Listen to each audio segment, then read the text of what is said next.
there, B-Siders. Welcome to another episode of Bravo for the B-Side. This is Danny. And this is Jim. And we, this movie is an interesting one.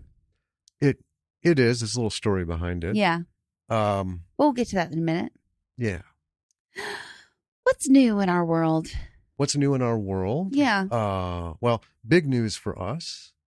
We finally got to talk to our friend Jeffrey Notkin on the phone. Yes. Which is not an easy task. Jeff is a busy man.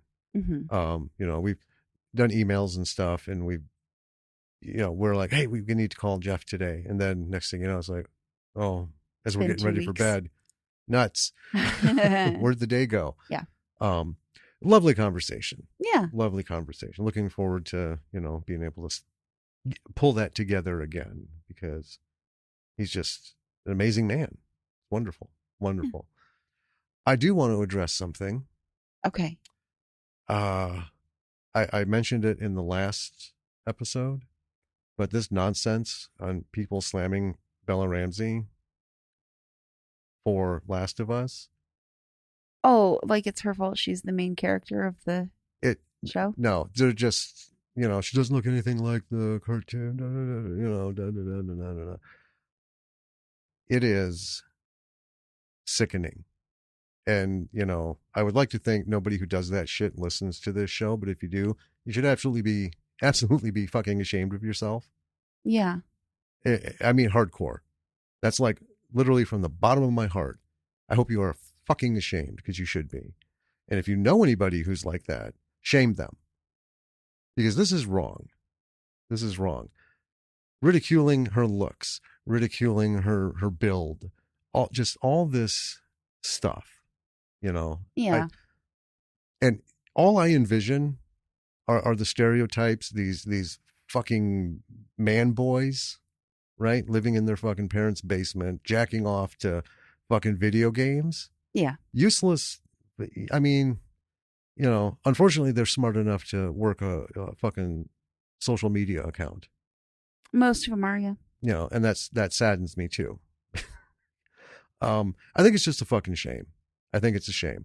And I think it speaks to, it is the most sexist, fucking misogynistic bullshit that I've seen in a while. Not a long while, but a while. I just wish this shit would stop. Bella Ramsey is a fantastic actor. She has as much depth and scope as any actor her age, if not more. Oh, yeah. Right? And we're loving the show. I just don't get it. I don't get it. But it's got to stop. Yes. It's got to stop. So I'm just putting it out there. Shame on you. I'll leave it at that. I have thoughts on what these people can do with their time, but that's what's like. That's what's cooking. Well, that's what's captured my attention on what's going on. And there's just so much more of that now. It's like, I just saw a clip, actually. George Lucas was talking, it was an interview, and he's slamming Hollywood. He's like, he's afraid the industry is dead. They're still going to make movies. Yes. But in his view, the industry is the creativity, the creation of these works of art that are put onto film and shown to people and entertained and last for decades and decades and decades. But he's saying the obvious. He says, I'm so glad I'm out of it, because studios, all they want is what's already been done. Right. What they want is what is guaranteed to make them money. Yeah. So they want what they've already seen. They want that a sequel. formula is not going to work for them forever. It's not working for them now. No. Their box office figures are way down by average, and not, that's just for inflation and all that bullshit. Everyone thinks people are not going to movie theaters because of streaming and stuff. And that's in part true. But also they've done surveys, as much as they can, that people are like, that's a huge deal to go to the theater these days. It is. It's enormously expensive. Yeah. I mean, the three of us can easily drop over $100 just by walking in the door and getting a beverage and having a seat. Right? I mean, we're close to that just with tickets now. Also, I'm saying with the tickets included, and I'm not saying get like, big snacks, or when we had the one theater, before pre-pandemic, that you could order food, Right. right? And that was marvelous. It was. Being able It's to watch great. a movie and without real interruption, be able to get it's, not good for you. It's shit food. Yeah. But, to be able to eat and watch this thing, fuck, that was like fantasy come true from those old rickety ass seats. Oh, yeah. Which have their place, definitely. Yeah. And I mean, we still have the perma stick. You walk in, you don't know what's made it. Hopefully just soda. But it's not worth the effort. No, it isn't. Because and they're saying that there's not any movies that are like, ooh, I want to go through that going routine. to all that. Yeah. And so he was saying, sequels and this and that, and even his films, like they want more and more. It's like there's more ways. There's more stories in this franchise that have nothing to do. With anything that has already been done. Yeah. Andor is a good example. Well, yeah, we just finished watching Andor. Just watched the series finale. Right. And it's good. It was really good. Yeah. It was, a little emotional. Mm-hmm. And we're not going to talk about it because I don't want to spoilers. People haven't even started watching it yet, Anyway, this whole thing of shitting on actors and things for comparison to whatever. To a video game. Well, yeah, but sometimes it's also, in this version, it was this actor, and then in the next sequel, it was a different actor for whatever reason. They couldn't get the one or whatever. Like Benjamin Bratt, I mean, it's not a huge spoiler, is playing, Senator Bail Organa. Mm-hmm. All right. And it was Jimmy Smits before that. But they were very upfront, we couldn't make it work. Jimmy is a busy man, and his calendar was full up, and we couldn't, you can't wait for one person. So they brought in Benjamin Bratt, and I love him. Oh, he did great. Yeah, he didn't have a whole lot of time to get into it, but I saw Bail Organa, so yes, bam. And I love Benjamin Bratt. He's excellent. Yeah. He's like Sean Bean, right? Sean Bean, it's like every movie he gets into, they kill him off. Almost every movie. Yeah. Benjamin Bratt, every project he gets on, they end up canceling. And I'm like, this is a brilliant project.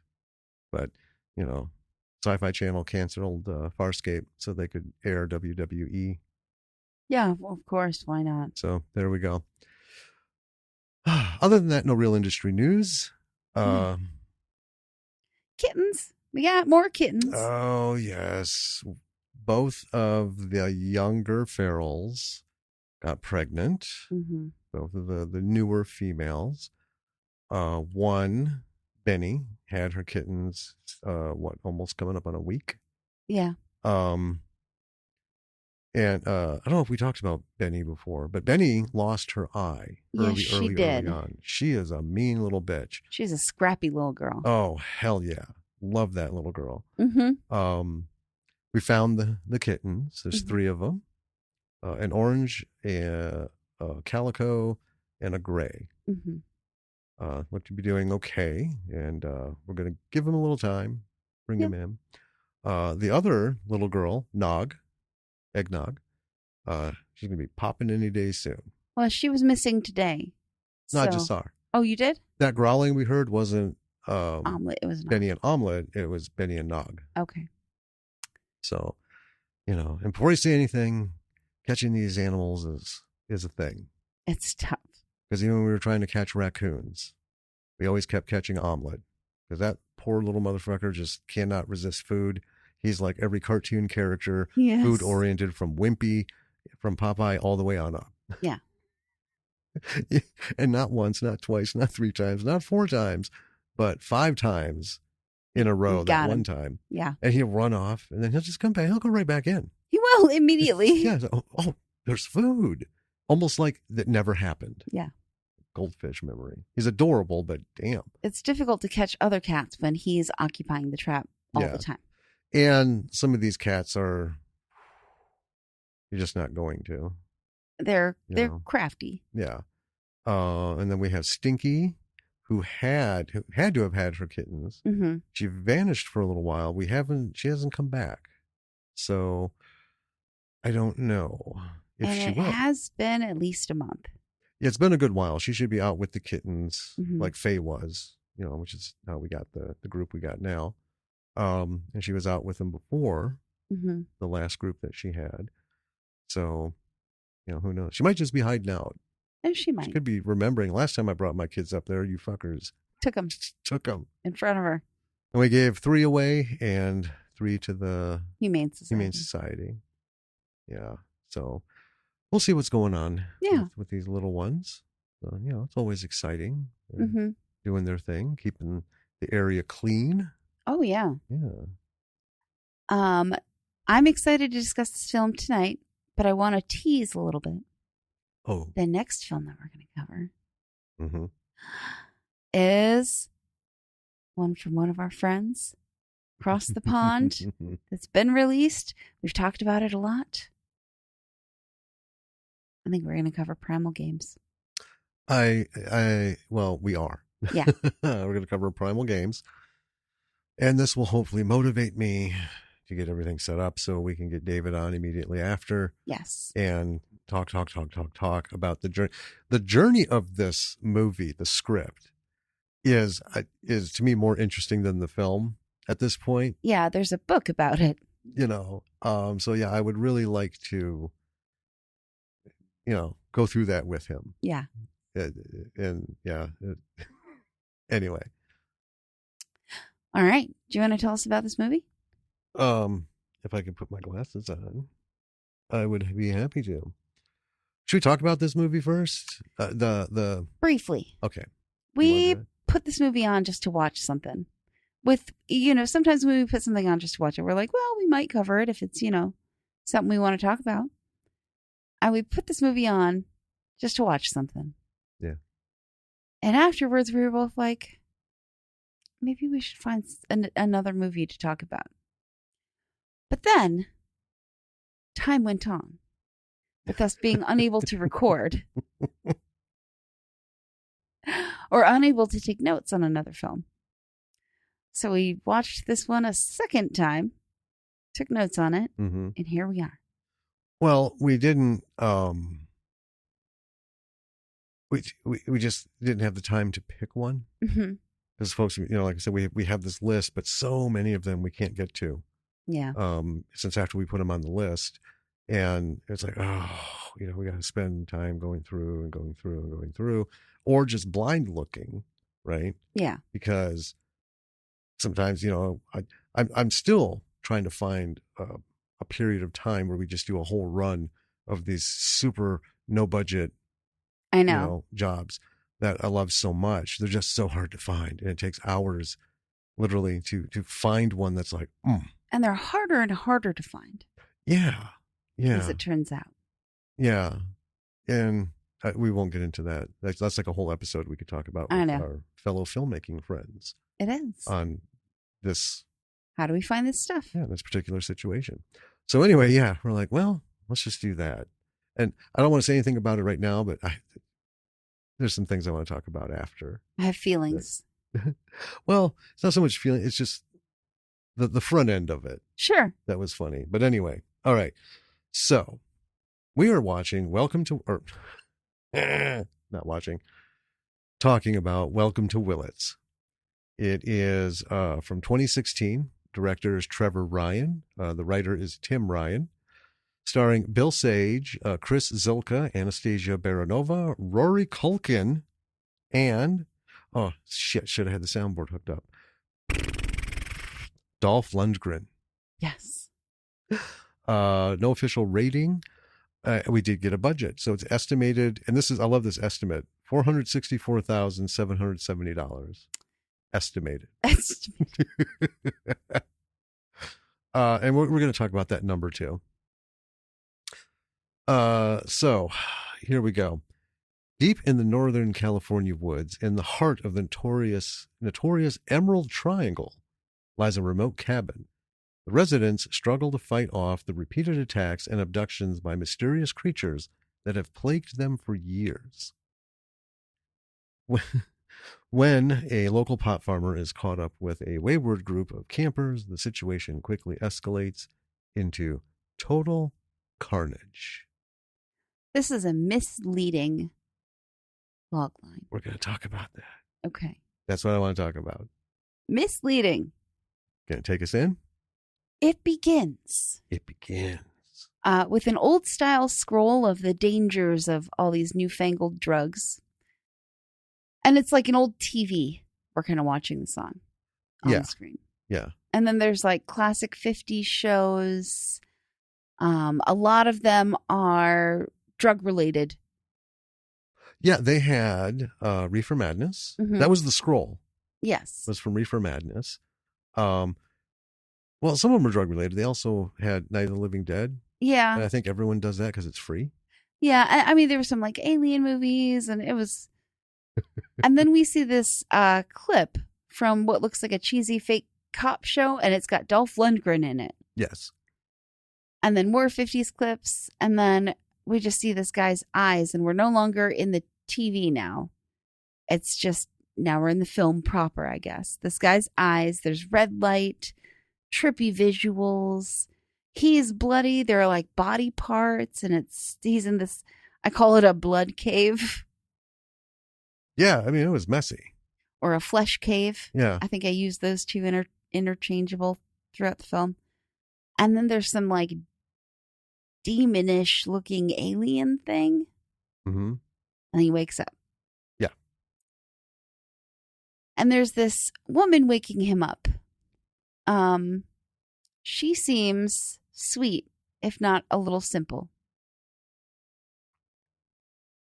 And then we see this young woman peeking through a curtain, which I think is the doorway. They just have like a sheet over the doorway. Yeah, one of those deals. Yeah. Saying that she's going to run out and grab a few things. And they give her basically like a grocery list of things to get. Oh, pick up this and this and this and this. So she heads out. The guy who just woke up gets a call and he just silences it. And then we see that Dolph Lundgren cop show on the TV again. And I'm like, is this all the Dolph Lundgren we're going to get? In this little show inside a movie? And then we're at the convenience store with that young woman. And there is a group of what look like campers. College age-ish. Yeah, they're early 20s. Yeah. They're coming in, they're bantering with each other, and one of the guys runs into the young woman. And we learn that she is Courtney. And they're flirting. She says she's visiting family while back from school. She invites him to come to the bar where she works. Mm-hmm. So, meanwhile, some of the other kids are trying to buy a pack of beer, a 6-pack. And the cashier, like, moves their beer to specifically point out this missing persons poster. Yeah. And tell them that it was either Sasquatch or aliens. Unprompted, yeah. And it's a couple, these two that are at the counter. Mm-hmm. And the guy, he is, like, condescending and dickish. He is a dick. Yeah. I should have named him Counter Dick. He basically is like, oh, you fucking country bumpkins and your weird, conspiracy theories. And another one of the kids is stealing stuff from an unattended backpack in the store. There are like some little benches. Yeah. And the owner of the backpack, who looks like a stoner drifter. Yeah, I have a spacey looking dude with long hair and a spacey voice. And it's Rory Culkin. Yes. Pulls a sandwich out of his bag and he's like, hey, I'm not going to turn down someone in need. And that kid is massively offended. Yes. By that. So, the kid who was flirting with Courtney, the girl from the couple's house, I call him Leader Kid. Sure. I think I refer to him later on as nice guy, like almost right up to the end.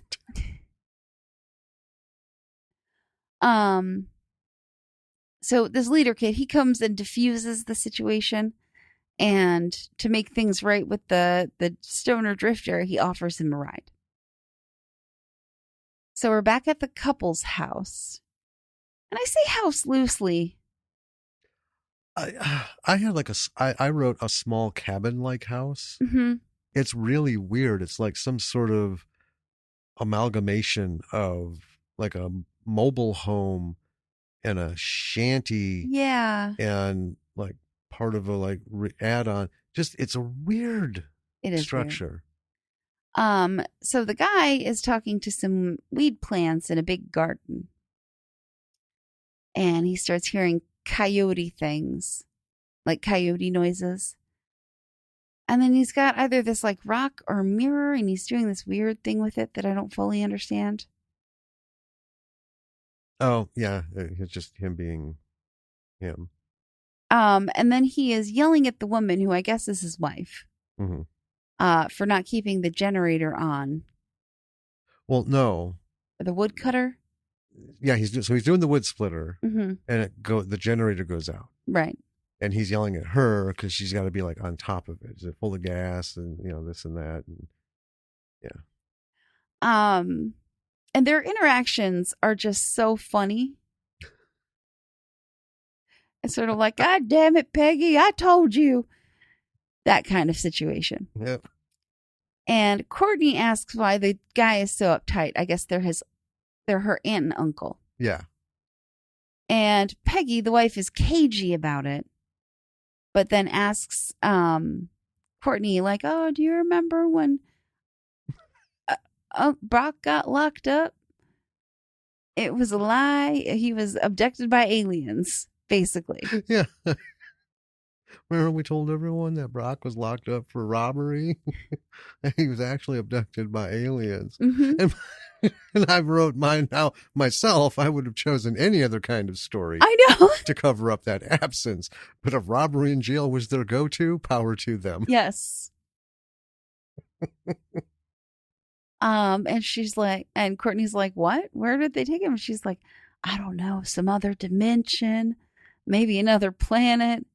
And she says they're not cute like E.T. And Courtney, as any normal person would be, is concerned at the direction that this conversation is going. Yeah. So inside, Brock is telling her that the aliens come through a chemical pathway, like meth, because it opens up the mind. Yeah.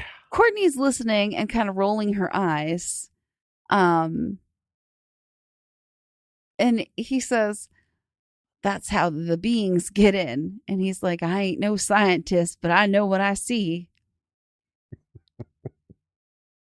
So he tells her this story about when he was making meth. Just offhand. I got the feeling this was out of the blue for her. Right. Right. Because he just dives into it and she's just sort of like, okay. Yeah, just like drop face, just, yeah, almost no expression, just stunned. Uh-huh. What? Uh-huh. Anyway. Go. Yeah. So he tells her he was making meth and he ran out of something and he substituted something else for it. And he ended up inventing emerald ice, and he's been working on getting it perfect. He's almost there with it, and he thinks that they know. Yeah. As in the aliens. And then he's like, did you ever hear of emerald ice? And he looks very pleased with himself, and Courtney's like, no. He's like, it's famous. It's on the internet. Well, no. He goes, it's on the internets. Oh. And then Peggy corrects him. She just kind of leans in. Internet. Yeah. And he just goes, internet, whatever. Yeah. Peggy is a delight. She really is.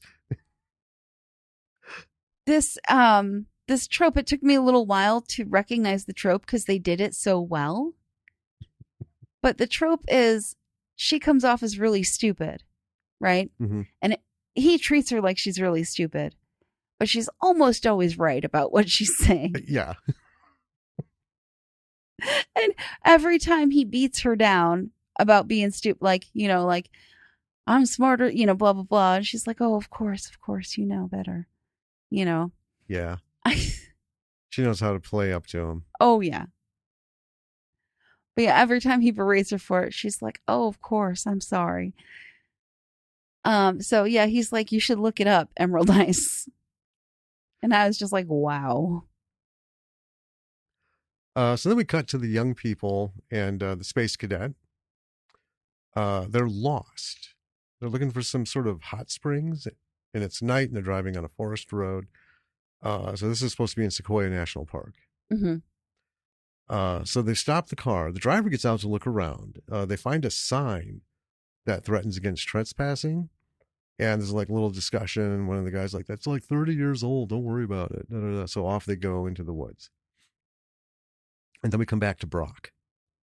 He's telling Courtney he went to see a hypnotist. And a real one. A real one. Not one of them scammers. And then he goes on about something about having seen things going on around him since he was pissing his diapers. And then he calls it depressed memories. Yeah. And Peggy corrects him, suppressed memories. Or repressed. And then he's like, repressed, suppressed, something else, this and that, whatever the fuck. Yeah. She, meanwhile, is getting some meth down from the top of the fridge. Well, yeah, they start to smoke meth right in front of Courtney. Mm-hmm. And so that's part of Peggy's whole bag, right? They're high most of the time, and the few instances where they aren't, it's just meth head. Yes. It just, I mean, she's not stupid, but she's just not all there. No. Well, and neither is he for that matter. No. Right? But he's just more brash, so.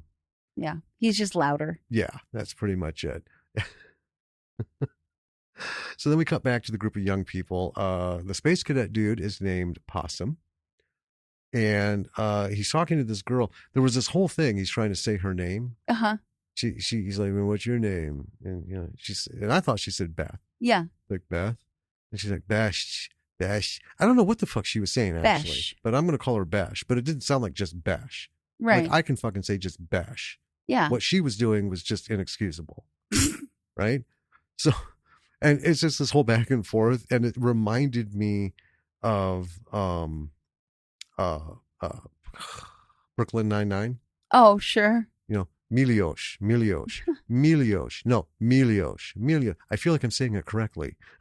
Yeah. When they would do that whole thing. So anyway, as they're talking, her boyfriend comes over and he's a dick. It's the same asshole who was a dick to the clerk. So this is counter dick.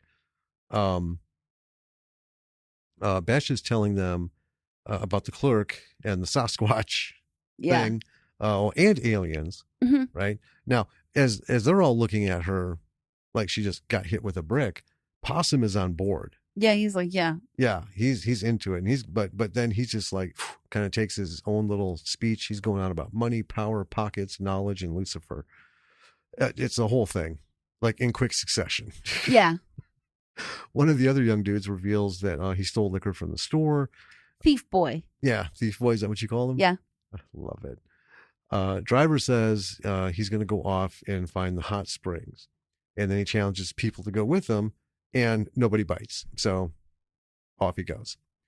We cut back to Brock. Courtney is asking Peggy why he is making the stuff. And she says because it helps them not see some of the things. Right. Okay. We could spend a half an hour on that sentence, but that's verbatim. And like how they use the spotlights outside, which we just seen come on as we cut back to them. Mm-hmm. It was an external shot first, and these the floodlights, fucking floodlights come on. They turn those on because the aliens don't like it. Mm-hmm. Right? She's like, we've learned how to deal with them over the years. Yeah. Then there's a very quick bit of Dolph on his strange cop show. Mm-hmm. And suddenly he looks at the screen and tells Brock he'll do anything to get him. So it's kind of that break that fourth wall. Yeah. It's just like, oh no, it's not. Can't be the show anymore. Right. So then Brock is back on the ship with the alien, like before, with all this the blood cave hanging meat thing. Yeah, so weird. And that little TV screen. Lasts for a second, then he snaps back and he's standing in front of a mirror. Meanwhile, the driver of the car stumbles on Brock's field of pot. Yeah, the garden. Well, you call it a large garden. This is a field. There's a whole thing going. They call it a garden. Yeah, well, they call a lot of things a lot of things. And he's quite happy with his discovery. And then we go back to the camp with the rest of the gang. They're dismissing the driver's girlfriend, Cassie, because she's worried about him. You know, oh, he's fine. You know, they're off. And I don't know who he meant by they. When Counter Dick was like, well, they're probably, you know, smoking weed and talking about women. And because Cass was like, do you think he met another girl? Oh. Well, but, okay, anyway. It didn't make sense to me then. It's not going to make sense to me now. Sure. He left alone. And when they start using plurals, somebody lost track of the writing a little bit. Let's see. So when we get back to camp, Possum is talking. He talks about having made enough money up there that he ended up getting corrupted. Yeah. It's a whole thing he fucking goes out about. Yeah. Right? Even when we cut to like other people, you can hear him in the background basically talking to himself out loud about this diatribe of whatever weird shit he's got going on in his head. And then he says he went to jail, but it didn't stick. And they're like, is it for selling weed? And he's like, no, it's for killing someone. Allegedly. Yeah. And he goes on with that for a bit. And then he says he's fucking with them, that it was weed related. And you call him nice guy? Leader boy. Leader boy. I just got dudes going on a date with Courtney. Gets rough with Possum. Yeah, he's like, don't fuck with me. Yeah. So then we cut back to the cabin. Courtney is outside. Oh, well, Leader Boy said he was going to go look for the thief boy. Oh, yeah. Good call. So we cut back to the cabin and Courtney's outside. She's trying to make a phone call. Having a hard time getting a signal. She's like trying to hide the phone. It's a little flip phone kind of thing going. And tells the person on the other end she's worried about Brock. She's scared. Yeah. And then he comes out and catches her, yells at her for using her phone because the aliens will use it to home in on them. They could pick up on the signal. Yep. So then he sends her inside to be with her aunt while he goes to make his rounds. Well, can I just give a quote from this little conversation he had with her? Yes. Because, you know, she's like, I'm scared, you know, and he's like, I'm so sorry. I've been living with this so long, I forgot what it must be like just coming into this kind of knowledge. It is what it is. So yeah, then he goes and does his rounds. So shotgun in hand, he heads out, and then we're back to the driver is Zach. Mm-hmm. He is got a backpack stuffed with weed, and then he takes off into the night. And then Brock hears some kind of scream, sees an alien, and then it flickers and it's gone. And then the same thing happens. And then we see Zach walking in the field, and then we cut back to Brock. He sees a third alien, brings the gun up, shoots, blows its head off. Everyone hears the shot. And then Brock is at the cabin and tells Peggy they're celebrating because he got one. Yeah. Yeah. And she's like, woo! Back to the camp. Cassie is telling Possum that it was a gun that they heard. And he says it's just weed farmers announcing themselves. there's this.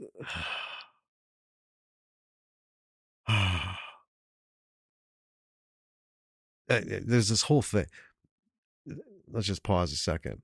Okay. So this is yet another movie where there's so much quick dialogue. Yeah. And so many little things going on. I know, unless we just read the script, we're not going to cover all the bits. But it is funny. It is funny. I mean, it is witty, quick banter like dialogue. So he says it's just weed farmers announcing themselves. Mm-hmm. We cut back to Courtney. She's making another phone call. Brock catches her, this time ties her to a chair, puts duct tape on her mouth, and then he and Peggy are going to put her in the closet. Yeah, I wrote, this is wild. This is their niece. And I know Brock tells Courtney he loves her and he's doing it to protect her. Back to Cassie. Possum. Oh, this is one of those bits. She's complaining about camping in the woods and stuff. And then there's a sound. And she asks, what is that? And Possum says, probably coyotes. And she asks, are you sure? And he looks at her with this I have this in my notes fucking too. expression. Do you know what probably means? And then they get into this other conversation. Besh says it could be Bigfoot's. And it's like, is it big feet? Bigfoot's? Is Bigfoot? Possum says, it's Bigfoot's. It's Bigfoot's. And, and Bigfoot they're real. Yeah, they're no joke. Do you know what probably means? I know. Oh, man.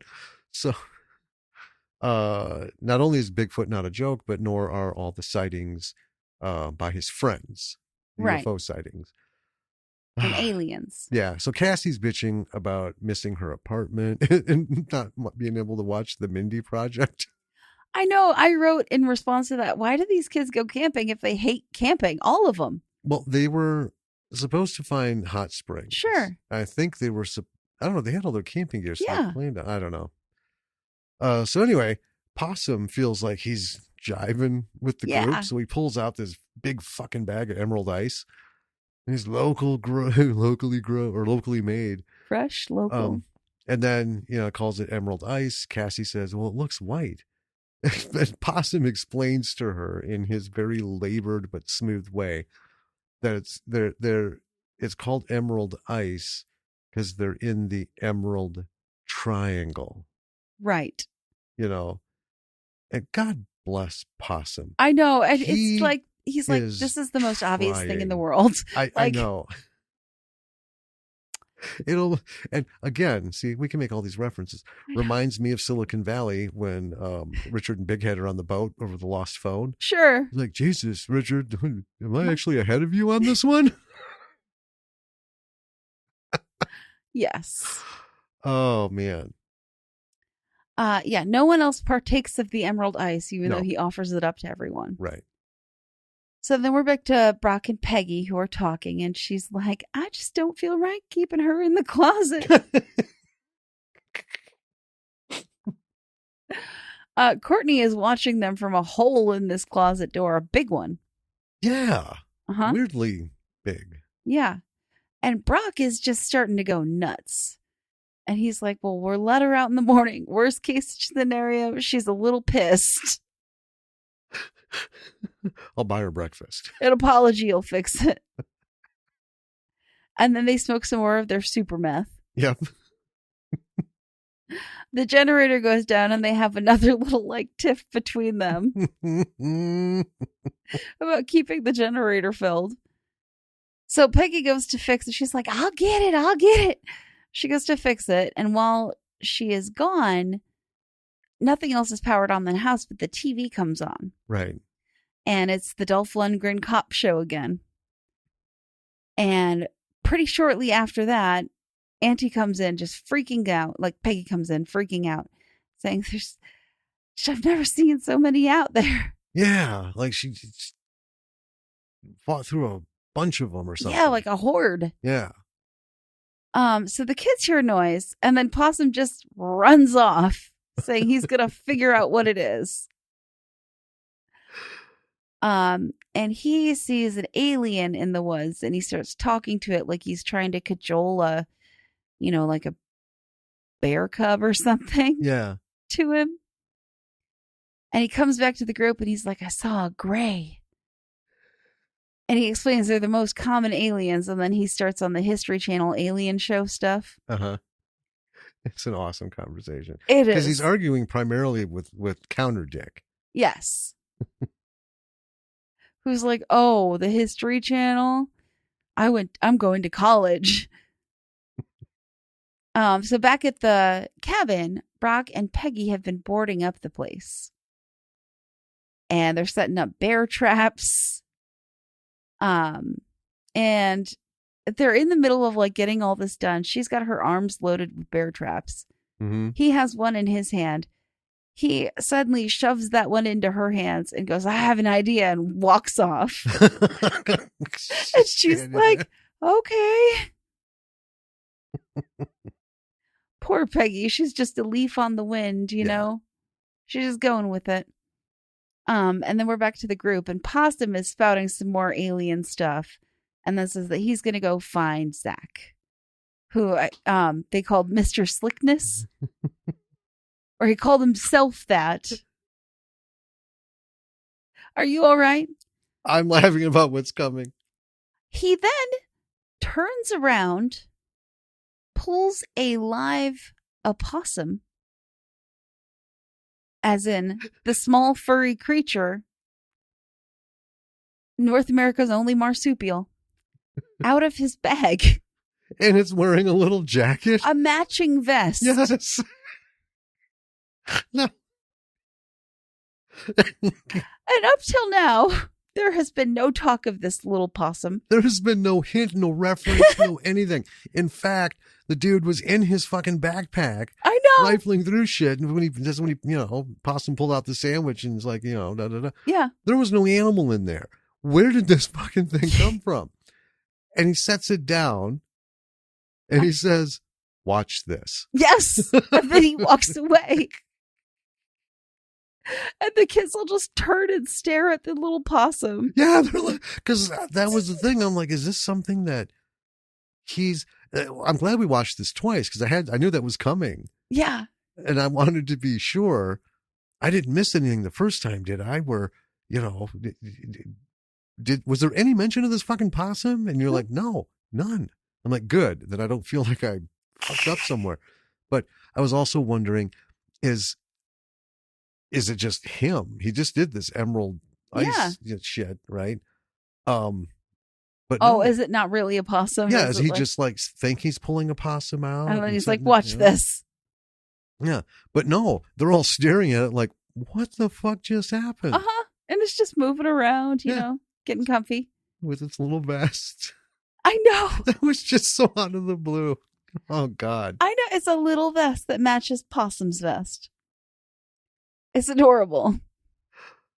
And then we're back to the Dolph Lundgren show on the TV. Yes. And Brock is watching, and they start speaking in a different language as he's watching. Yeah. And Peggy comes in, kind of interrupts his little, reverie. And she says that she set all the bear traps, and then one of those things showed up. So she came back in. And Brock holds up a tinfoil hat that he's made to stop them from broadcasting into Courtney's head. So can I talk about this hat? Sure. So it's actually like a triple-sized yarmulke. Yeah, it's like a little skull cap. Yeah, it's not like a cone. No, it's just an aluminum foil skull cap that he's not quite able to get the right shape. So he starts fitting it to Peggy's head. Squeezing it out. He calls it, just sits there. I know, he calls it military technology. So they go into the closet, stick it on Courtney's head and pin it on with little clips. Yeah, bobby pins. Here, honey. They're like, this is going to help you. So So then Leader Boy finds one of the bear traps and sets it off with a log. Yes. And then Possum, who's looking for, anyone who's gone, finds the weed garden. Yeah. And he's like, oh no, what happened to you? Yeah, he's talking to the weed. Like, yeah. He's like, who did this to you? Who did this to you? Yeah.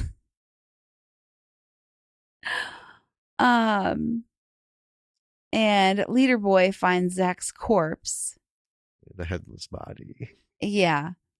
And the backpack full of weed, and rightly assumes he was probably shot for stealing weed. Right. Is actually yelling at him. Yeah. Yelling at the headless He's body. like, what the fuck? Just laying into him. Yeah. And back in the house, Brock is having another one of his episodes. Yeah. He's in this blood cave and the alien's right over him. And then that Dolph Lundgren show is on in this little area. Yeah. And talking about Brock being a dealer. Right? They're questioning this guy and they're like, he's like, he's getting his stuff from Brock. and they show a picture of him. Yeah. And then something weird is happening to him in this blood cave. There's an alien bursting out of him somewhere. Yeah. At this point, I just wrote in here, this alien ship is a fucking nightmare. Yeah. Oh, man. For anybody who's ever seen Fire in the Sky back in the 90s, it's the Travis Walton story, famous abduction story. They tried to make that UFO experience creepy. Mm-hmm. Fuck me. This is leaps and bounds. I know. Beyond creepy. It goes from this funny, soft, country-ish feel, right? Yeah. Nature, blah, blah, blah, to Rob Zombie film. Yeah. Level gore. I mean, it is so this whole movie, this is little bits of pure horror. Yeah. This ship or whatever it is. Yeah, fucking thing is. So, a couple of the kids are making out. It's the shithead guy, Besh, and Counter Dick. Yeah. And they decide to go to the woods to get busy. They fucking walk forever. They do. They could have just fucked in their tent. They could have done it. Well, Cassie was in her tent. So? They didn't. I think something said about didn't want to upset her. Oh. Probably didn't want to listen to her. I'd have a hard time trying to enjoy myself if I had to listen to her. Where's my Mindy project? Yeah. Jesus Christ. But they walked for fucking ever. I know. They could have gone 20 yards, right? Yeah. But yeah, all this shit's going on and they're still walking. Yeah. So Possum, meanwhile, gets caught in a bear trap. He yells, and Brock hears him yelling, goes outside. And while Possum is trying to get out of the bear trap, Brock comes up and thinks he's an alien. Yes. Now, the first kill, we weren't sure until we saw the body, right? You could reasonably assume. You could reasonably assume it was a very standard trick. Yeah. And I don't fault it. No. Because it works almost every time. It does. It's where you go at the end that is it worth the payoff. Where he could be having a hallucination, the dude's going away with the weed. Right. And they want you to think maybe something happened, maybe not. Yeah. Because the place is supposed to be inundated with aliens. Right. Right? Yeah. Possum went and saw one, right? Mm-hmm. So then Brock axes him in the head.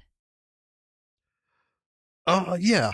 After a brief conversation with him. Yeah, because he doesn't hear. So, interestingly, they didn't show the alien jabbering at him.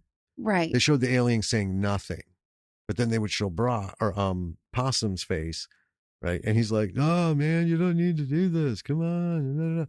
And Brock just sees the alien just kind of just quiet. Yeah. Yeah. So the leader kid hears all this grunting, right? And it distracts him, and he ends up getting caught by a bear trap as well.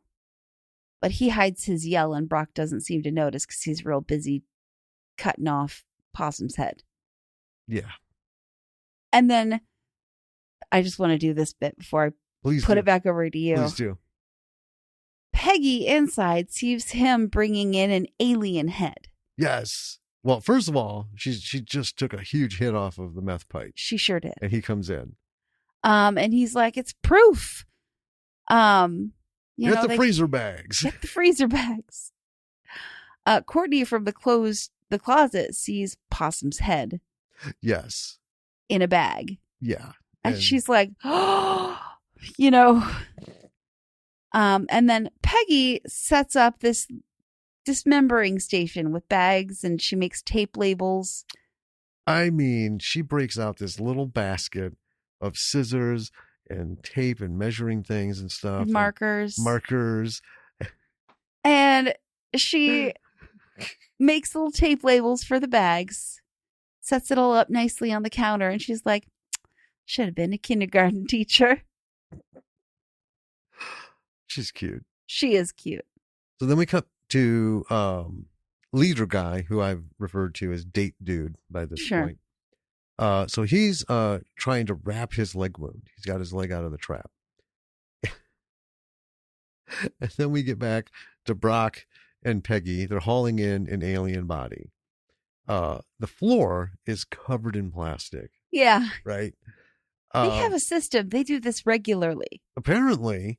But they are so funny. There's nothing like monumental that I, bothered writing down, but it was this quick moment enjoying their quick back and forth. Yes. It really is comedic.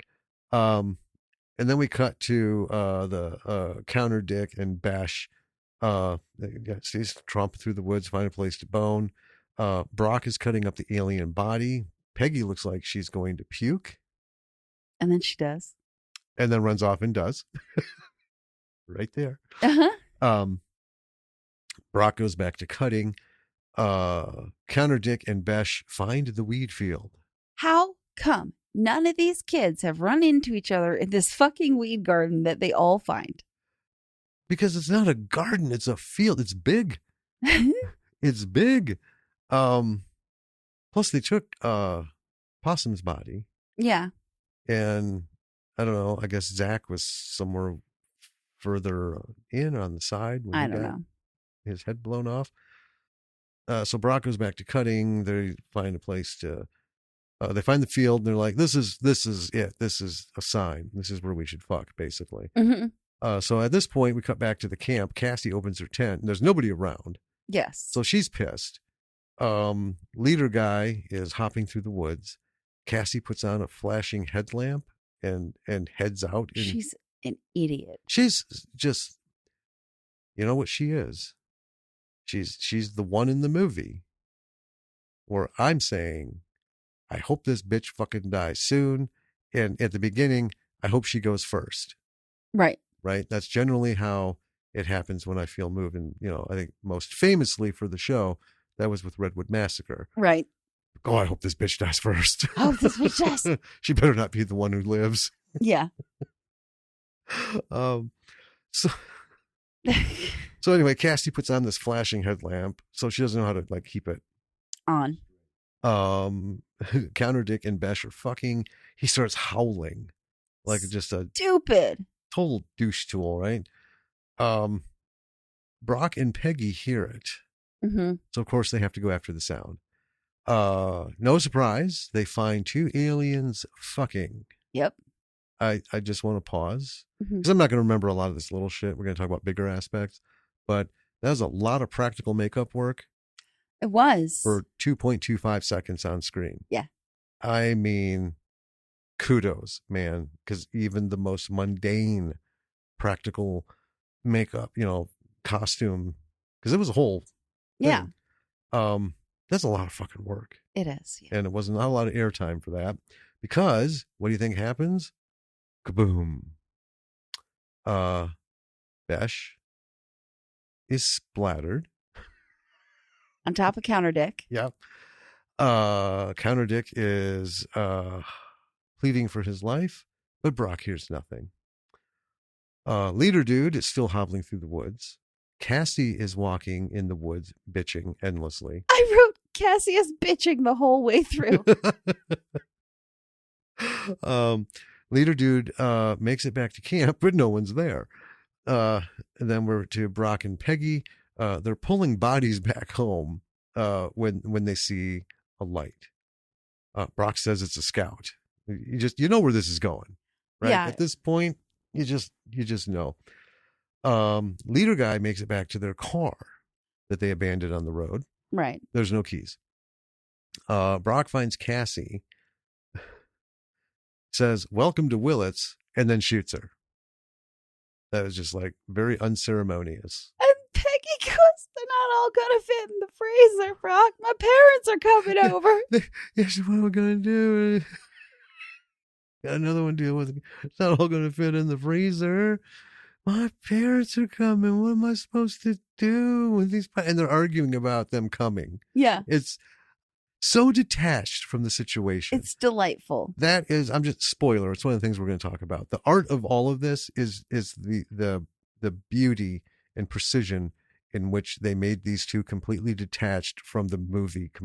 I know. Period, right? And it's just it was just fun to watch. It was. So Brock says that they'll burn the bodies. Courtney is trying to cut her bonds. There's something in the closet she could, rub the tape up against, and she does. Gets out of the closet, sees Possum's butchered body, freaks out, and runs. Who wouldn't? Right. She hides behind a wood pile outside because Brock and Peggy are at the burn barrel. Sticking parts in it. Getting things ready to burn. And I just loved it because we have a burn barrel. Oh, yeah. We live in an area where it's okay to burn trash as long as it's not, plastic and stuff. Because we don't have garbage pickup. Well, we can burn paper and we can burn burnable stuff. Yeah. And all the recycling and plastics and stuff we take into town to the recycling center, or I call it the dump because it's actually where you take your trash, all the stuff you can't burn or recycle. Yes. All right. So, I just wrote, it's like watching two small children. It is. It's just that funny. So after the barrel is full of body parts, they start to burn it. Brock goes to the wood pile Courtney is hiding behind, gets some wood, doesn't see her. You did wonder? Mm-hmm. That's a little bit of tension. But I mean, this is a comedy, clearly. It's a fun, yeah. It's a fun run. So it's not like Are you okay? So then they're arguing about not having any gas in the fucking cans. Uh-huh. And I love it. Peggy, as serious as a heart attack, just stands there and looks at him. Maybe it was the aliens. Uh-huh. She hasn't gone to get any fucking gas, but I love that. And so he goes into this thing. I didn't write it down, but why on earth would aliens steal the gas can? Well, he's like, so let me get this right. Aliens have traveled all the way across the universe by way of siphoning gasoline fuel for their ship. Yep. So they go inside. Peggy says they should let Courtney out to go to the bathroom because, she's got to go too. Right. So she's been in there a long time. I mean, that's fine. They discover her missing. Brock is more upset that she doesn't have her aluminum cap of protection on. Peggy is like, but why would she leave? I know. Peggy, I can't imagine why your niece, who you tied up and put in the closet, would leave. I can't either. Date dude, or leader guy, is downing some alcohol in the car, and he accidentally hits the horn. And when that happened, I'm like, you deserve it. What's coming? You guys are so fucking stupid, all of you. Mm-hmm.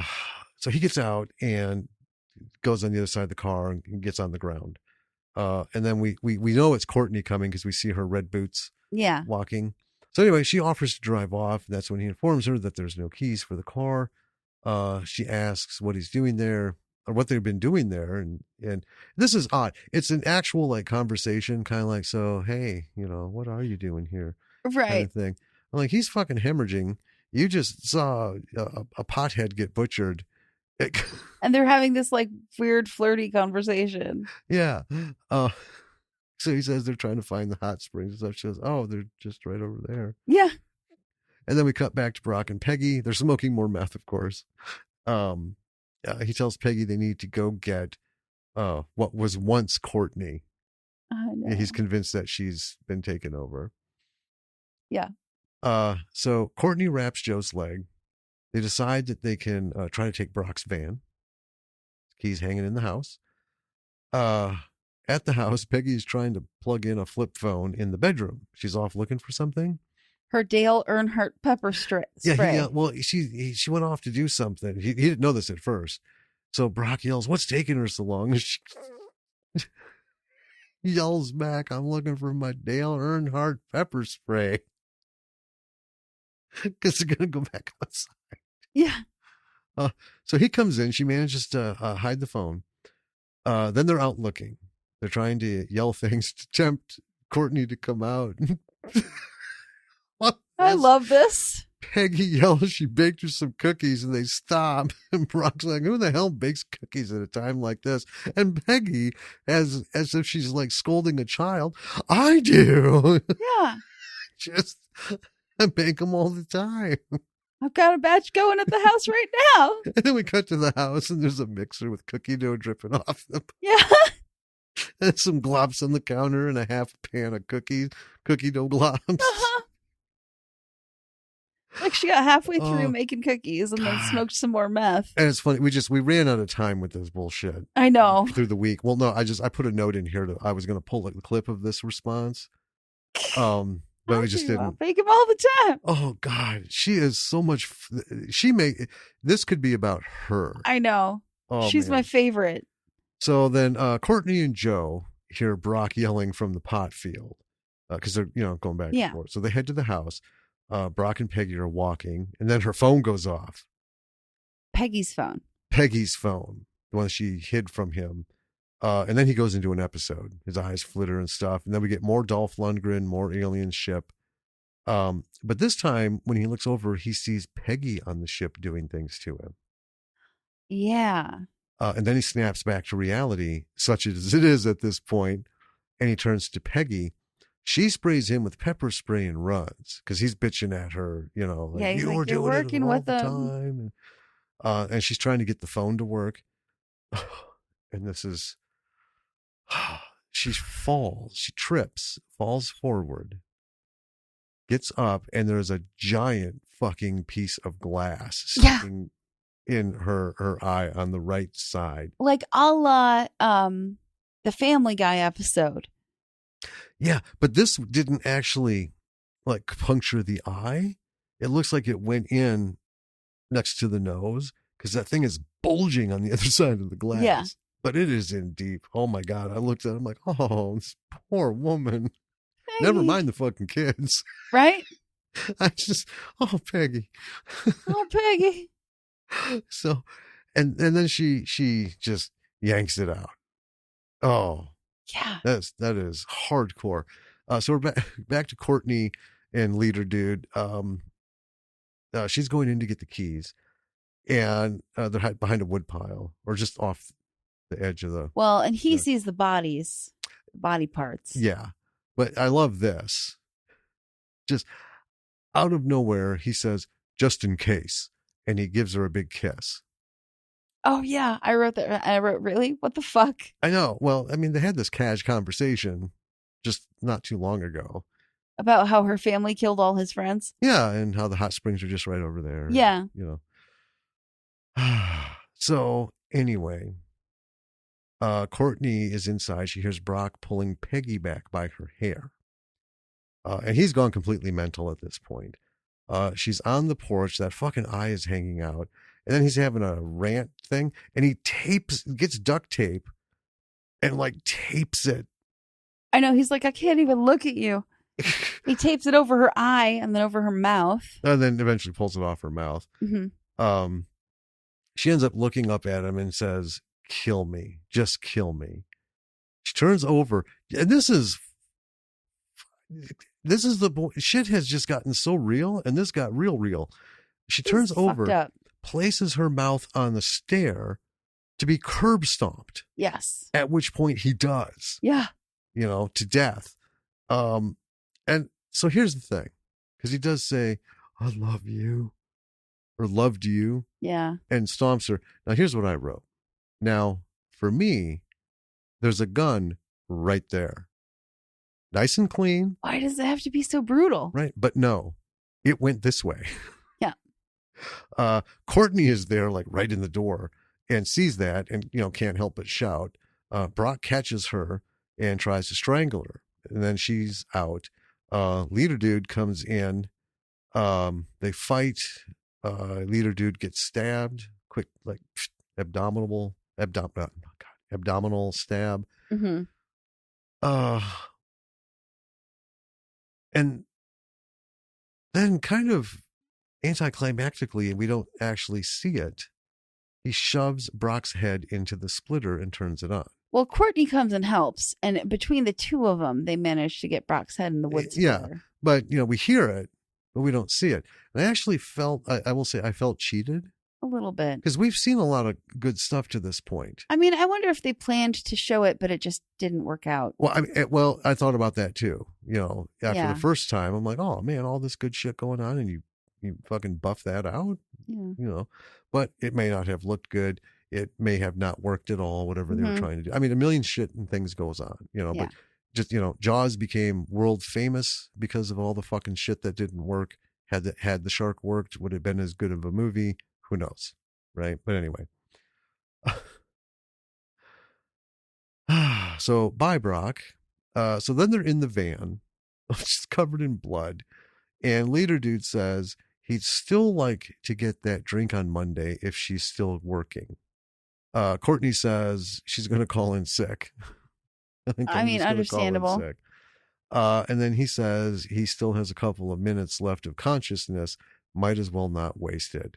So then they kiss, and then we see the van driving out of the woods and out of Willits under the sign that says "Welcome to Willits." Mm-hmm. The end. All right. Let me tell you, there are some things to talk about on this bad boy. So, after hearing us talk about the movie, if you remember the log line, which mentioned nothing at all about meth heads. No, not one bit. Not even close. Not even like remotely it was part of, I believe this film did a lot of bait and switching. Yes. It was part of some of that. The Mhm. other bait and switch thing it did was it looked like a Dolph Lundgren v. Aliens film. It did. So when I read everybody, the stars, and put Dolph at the end, that's how it's listed. Not just on IMDb, but like a bunch of other places, right? He's last in the lineup. Yeah. But the fucking one sheet is Dolph. It is. Looking, he's got his gun, and Yeah. I can't remember what there was something on the poster that, cemented the belief that, oh, well, this is Dolph, being Dolph doing shit, which is why we jumped into it. Yeah, because we were like, yeah, Dolph Lundgren. Yeah, let's see Dolph fuck some shit up. And that's what we'll chill to. And it wasn't the case at all. It wasn't the case at all. And the log line on Tubi was the same. Yeah. Weird. It was all about Dolph. So at one point, the first time we were watching it, we were both kind of like, I don't know what are we watching? Is Dolph Lundgren in the room with us? So, on that, Yeah. this isn't the first film that we have, come across or that's out there. People know this, where they'll bill somebody. Yeah. And that person might be in it for like 11 seconds. They do that a lot with Billy Zane. God, in yes. B-movies. And that pisses us off because very rarely is Billy actually in the film for any credible length of time. I know. Because I'm like, I want to watch Billy Zane. You put his fucking name up. That's who I'm expecting. And we love Billy Zane. Yeah. And there's no Billy. Where's Billy? There's not enough Billy. Not enough Billy. Like, yeah, one was he was like some sort of quasi-bald Yoda who came out of nowhere, gave some weird advice, literally like 11 seconds, and then whew, I know. that was it. Bye bye, Billy. So weird. I mean, I get it. You got to do something. You got to do something to push this film, right? Because I won't. Well, we'll get to that in a second. Your film doesn't have anybody of any recognizable name, right, or film history or following. But you somehow land this dude who's, everyone fucking knows Dolph Lundgren's name across the world. They do, yeah. Right? Now, it's not to say that his movies are top notch, but they're always fun. I mean, if not, ridiculous and fun. I mean, that's what you do. And you can get someone, you build them first. Yeah, I mean, it's kind of like getting, a Jean-Claude Van Damme. Mm-hmm. He would be in it. Yeah. And if the only scene was him walking by and looking at someone and going, nice shoes. Pretty much, yeah. You paid him for it, you can bill it. Mm-hmm. So here's my theory. Sure. Okay.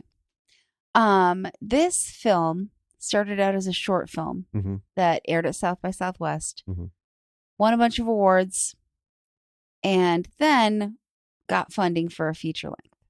Right. Now, here's the problem. It doesn't matter that much if your short film won at South by Southwest when you make a feature film. Right. Without any real way to market it. They had the money. They had to be able to market it to make some money back. And so they needed it. They needed a Lundgren. They did. You brought up a good point. Just because you won at a festival, right? And that warrants a little conversation. Well, yeah, and I don't mean to make it sound like winning, awards at South by Southwest is nothing. It's not nothing. It's not nothing, but you can't ride it outside of South by Southwest or whatever the film, thing is, festival, whatever. Because here's the thing. There's a small group of people who go to these festivals, and I know people think, well, Sundance has millions of attendees, throughout this and that, whatever, man. Well, I mean, so does Cannes, Yeah, but here's the deal. Those people are there to see that kind of stuff. They've seen it. Now, you've made a short film. Everyone loves it, okay? That short film isn't going to do very well out on the public circuit. We know that. Short films typically don't. Right. And I'll tell you why I'm talking about short films specifically in a second, but you make it into a feature. You can't, based on the, South by Southwest award-winning short film, there's no quicker way to turn people around and, not walk in the theater. Yeah. And again, yes, I know there's a million streaming services out there that have shorts and stuff and this and that. It doesn't help. You're making a feature film, you have to, swim with the big boys. And that means you got to market something. Dolph Lundgren, brilliant marketing move. Yes. Now, we don't know how they got him in the film. No idea. And why that fashion? Right. Why a cop show within. Because they could have filmed all those scenes literally in a day. Oh, easily. Like they did with Danny DeVito. They filmed all of his scenes for the first season of Sunny in 1 week. Right. Like all of them, even, shit they haven't shot, like, episode 9, they did them all back to back to back because of his scheduling at the time. Why short film? Why wouldn't they go for this as a feature? Here's why. Hilton Ariel Ruiz brought Zombie with a Shotgun to life, not by doing a short. Well, it was a short, but he wanted to do a web series. Right. He did a web series. And he did a web series on it. And that is how it birthed financing for Zombie with a Shotgun and the interest. Because that's what he did was smart. And that's the thing with a short film, even at festivals, is smart. When you go to somebody for a feature with a feature script, right? If you don't have any, famous IP to bring with. Right. Okay. You can say, it's got this kind of a following, right? And look at the support that the series got, for Zombie with a Shotgun. That helps convince investors. You're bringing more than just your script to the table you're bringing almost an IP, right? I mean, I guess it is your IP, but it has a following. They love that. They love that, especially in indie film. Oh, Like, yeah. studios, not so much. Studios for like, we were told how many times, make a graphic novel and stuff, and if you come back with, IP with an audience, and audience, well, I don't have the time. I want to make a movie. Yeah. I don't have the time to do a graphic novel and find we went through that whole nightmare and spend 2, 3, 4 years to get like 1 million or 2 million fan base. Fuck that. I know. If I'm doing that, fuck the movie. Right? You're going to come to me at Yeah. some point, and then you're going to find out just how cheap you could have had me. Yeah. Because if you're coming to my door, there's going to be a lot of zeros at the end of that check, or we're not talking. Boom. Because you know what? If you say, no, that's too much, one of the guys in line behind you is not going to say that. Yep. Those are all good, salient things to take away from this when you're watching this. Oh, this was a short film. I'd like to see the short film, because what did that look like? Yeah. And Dolph wasn't in it, so what are we doing? Start small. We were doing that. We were trying to launch before the fucking universe exploded.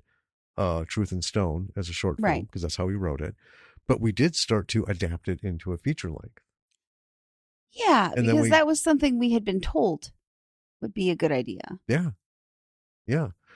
Which, we get to, folks, and this is why we kind of do this podcast. We have been told so many things by so many people who are today sitting behind desks with real power, right? Yeah. We're not talking about some guy who runs the Schenectady Film Festival and, it's 4 people who had a camcorder and just sort of, it's almost like home videos kind of thing. And they're like, oh, if you just, do this, and we could really push that into the local theater kind of thing.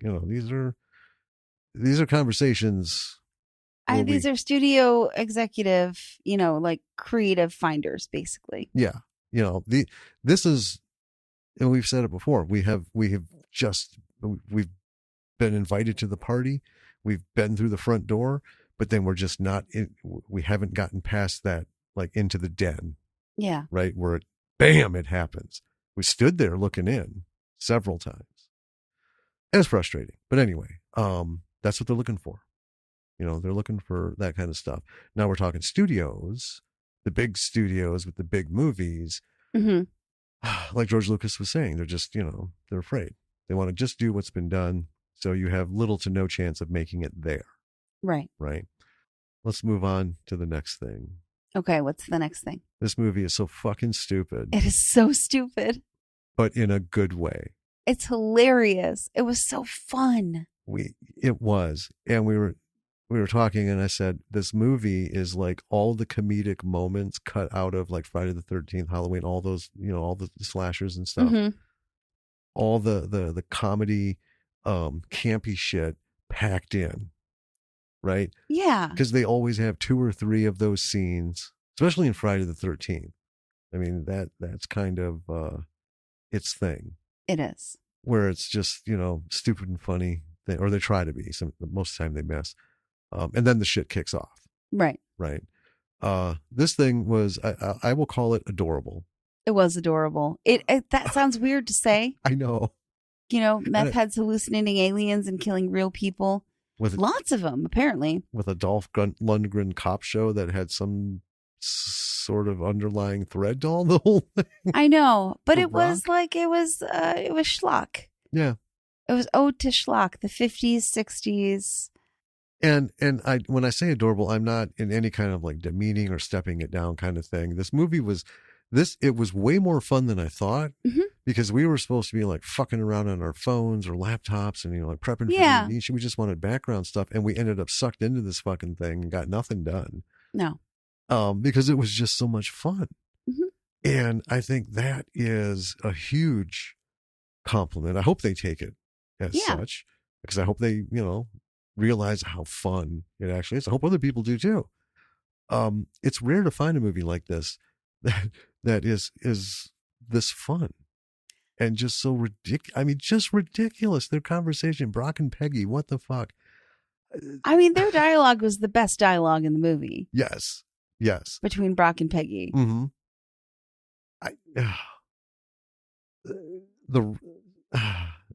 So the writer has done a fantastic job, and I'm sure there was like input and stuff along. All of it came together. It did. And when it was put to film and edited, they did the right things. The foundation of the writing, at the very least, was rock solid, because it's what made it fun. And yeah, Brock and Peggy, holy shit! If there's not a fan club, we should start one. Brock and Peggy fan club. Yes, they are fantastic. They are. I mean, yeah, they're both dead. There won't be a sequel, but you never know. Well, it's just like Patty Mullen. Yeah. Frankenhooker. She's still hitting the circuits, and people are still getting tattoos of her as Frankenhooker. I would love a tattoo of Frankenhooker. I think they're cool, but again, I wouldn't have one. I haven't decided on any tattoo ever. The lesson there is, if to me, if you're going to make a movie like this and it's comedic, right, and that's kind of what you're going for, I wouldn't lean so hard into that, because this one didn't. No. It's a lot of it all the way through, but it's little bits and pieces. Just, a few lines exchanged and then off to something else and come back. The situations are, different for all of them. But the whole Brock and Peggy relationship is fantastic. And this whole mental mindfuck that Brock is putting himself through. I know. Right? Unreal. Just wow. This poor fucking meth brained dude just trying to get by. And when we first were watching it, the meth wasn't super clear. Right. So when they're outside talking, when he's having the fit about the generator, at which point Peggy just walks over and kicks it and starts off again. Mm-hmm. And it's just like that kind of that first bit of, she knows what's going on. Oh, yeah. He's over there. She walks over. Bam. But anyway, during that scene, I was looking and I'm thinking, they must be like way out. Like way out. Like the far edge of the park, as far away from civilization as you can get. Because this girl needs a cosmetologist like nobody's business. I mean, at first you couldn't really tell what was going on. She had all these blemishes. Yeah. Because it was just the angle they shot her at, and they did like the one side of the face heavy. But then when they shot and you saw that face, I'm like, oh, that could only be meth. Oh, yeah. This poor girl. All the face rashes. Yeah, she's got it bad. Yeah. Real bad. Yeah. But yeah, these two are fantastic. They make the movie. Everybody else is just ancillary characters trying to get, out of the situation they got themselves into, which they don't really even have a chance to. No. I mean, they run into Brock and that's the end of the fucking story. Yep. But the fact that Peggy sees him, and let's go back to that scene where she's banging on the door and comes in and is like, they're all over everywhere. By that point in the movie, I had my doubts. I the did alien too. thing. Yeah. But then it hit me. She did actually see all of them. Yeah. They're both fucked up on the exact same wavelength. Well, and then Possum sees the aliens. Right? Well, yeah, because Possum had some emerald eyes, and he sees that gray, which was just weird. Yeah. Just weird, Well, I mean, this movie is also a little bit of it does it in a funny way, in a lighthearted fun. So what actually happens in this movie is very dark, but the tone of the movie is lighthearted and funny. Bunch of kids, assholes or not, get butchered in the fucking forest. By meth heads. It sounds like Texas Chainsaw Massacre, but it's funny. Without the cannibalism and the extra creepiness. Yeah. Well, I mean, I do think this movie is a little bit of a warning, a condemnation, because most people don't realize how dangerous the Emerald Triangle really is. That is true. That is true. There's actually a they documentary. think, California, weed country, sounds like fun. No. I'm not talking about the Sasquatch one because that was actually further north. Yeah. But yeah, there is a documentary about the Emerald Triangle, and it's dark. It is. And the reality is, it's still going on today. Yeah. You know, And people do go missing in the Emerald Triangle, and it does get blamed on Sasquatches. Yeah, it does. But dollars to donuts, it ain't Sasquatches. I mean, I'm not ruling out Sasquatches. No, but I think the far more likely possibility is that it is meth heads. Probably. You sure? Do you know what probably means? Do you know what probably means? Rory Culkin. Hilarious. Oh my gosh. So Brock and Peggy, their characters, that is fucking great. But Rory Culkin is such a gem. Yes. He is the standout performance of that group of kids. Yeah. And because he's like soloing it, right? Mm-hmm. He's just, they're just trying to like bounce off of him. He's on his own wavelength. Oh, yeah. There's just something about his demeanor and the way he can work his face that you just, you know, I loved it so much. And when I see him come out of the bathroom the first time with the backpack situation, yeah, like Rory Culkin, what? Because he wasn't on the list. He wasn't on the top bills. Yeah, the top bill for the banner when you hit, you know, play. So that was a surprise. Yeah, that was lovely, and he's fucking fantastic. I don't know what the subtext of the bullshit he was going on about endlessly was supposed to be, but it was hilarious. Yeah. Oh, so, you know, again, fantastic performances. This isn't going to set the standard for any kind of filmmaking thing. Yeah, but I mean, solid. This is not a masterpiece of a film. No, but it was good, and that is a huge get. Well, it's a big gap between good and okay. Yes. How was the movie? It was okay. How was that movie? It was good. Leaps and bounds. Right. Leaps and bounds. Well worth seeing just for the fun of it. And, you know, we don't primarily recommend films to see just to view and not like try to get anything out of it. I mean, that's the point of the podcast. Watch these movies to get something out of it, to help you move forward. We're not, you know, just doing reviews. This is one you should watch twice. You should watch just completely open fucking minded and like don't try, just absorb what's happening. Have some fun. Yep. Don't analyze, do nothing. Just stare at that screen and let it just happen to you because it is fun. It is funny. There are pieces that are so corny that they're funny, you know, and not in the so bad it's good kind of way. You can see the effort that was put into it and you cannot help but chuckle. Yeah. Just because, oh my God, even, you know, this is ridiculous. Yeah. His performance was great. These all wrapped up good. The writing was good. Now, technically, this budget, let's talk about this budget. Okay. $500,000. About $500,000 estimated. Estimated. That makes more sense than $464,770 estimated. Right. So for about $500,000 flick, this is exactly what I would expect. Yes. There was a lot going on. Mm-hmm. There's a lot of set work, a huge amount of practical effects. Yeah. And just a lot of location stuff. I mean, even though it's like, we could shoot this here, right? Because, you know, 30 acres is big enough to make it seem like you could be like in 5 different geographic locations in every scene, right? But that takes a lot of work. It does. You know, there's a lot of setup. And that money, this is, like I said, this is what you expect. It was at that exact caliber. Now, lighting. Yeah, I know you have some thoughts on the lighting.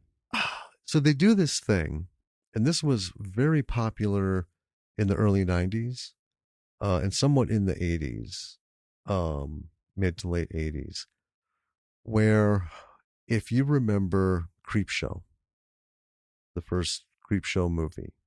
Okay. lots of weird lighting, like, this guy's get the one where the beast is in the box and the door opens and it comes out and the guy screams. You don't actually see the beast, but he screams. And all of a sudden the lighting goes red. Right. Yeah. And they used all kinds of weird colors, greens, yellows, all this stuff. It was just a big thing that they did that in a lot of films. They do that here. Yeah, it read a little more to me like Outer Limits, like Yes, X-Files-y. Creepshow was the first place I remember it from, but then they used it a lot in all these other things. You're correct. Yeah, and nuts. And also, they use it a lot in the History Channel alien show stuff. Yeah, they do. Like constantly. The recreations. Yeah. So like there's a scene where Brock is talking and everything is matching up. You got the background light, which isn't actually providing light, and then they've matched it with the studio lights and stuff and all this.